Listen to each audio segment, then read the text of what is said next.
அளவிற்கு அனைத்து பணிகளையும் நிறைவேற்றி இருக்க வேண்டும். ஆனால் இந்த பேருந்து நிலையம் 2013ஆம் ஆண்டு பேருந்து நிலையம் அமைப்பதற்கு முடிவெடுக்கப்பட்ட நிலையில் 2018ஆம் ஆண்டு ஒப்பந்தம் கோரப்பட்டு 2019 துவக்கப்பட்டிருந்தாலும் பணிகள் 30% அளவிற்குத்தான் நிறைவுற்றிருந்தது.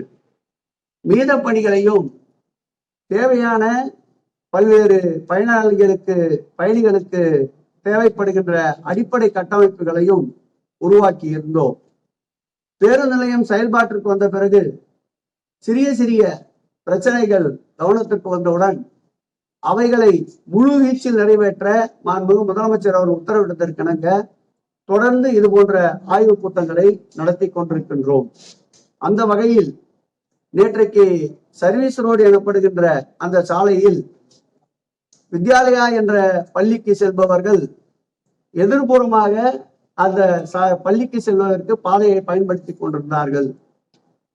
இந்த பேருந்து நிலையம் பயன்பாட்டிற்கு வந்த பிறகு அந்த சாலையின் வழியாக பஸ்கள் வருவதால் இடையூறு இருப்பதாக பெற்றோர்கள் எடுத்து கூறியதற்கிணங்க தற்காலிகமாக பள்ளிக்கு பின்புறம் இருக்கின்ற ஒரு வழியை ஏற்படுத்தி தரவும், அதேபோல் பள்ளியினுடைய காலை நேரம் மாலை நேரத்தில் அந்த பாதையில் பேருந்துகளை அனுமதிக்க வேண்டாம் என்றும் தற்போது முடிவெடுக்கப்பட்டிருக்கின்றது.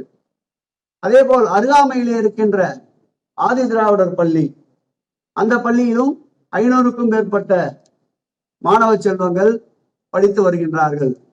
அந்த பள்ளியும் இந்த கிளாம்பாக்கம் பேருந்து நிலையத்தில் பேருந்துகள் வருவதால் இடையூறு இருப்பதாக கவனத்திற்கு வந்திருக்கின்றது.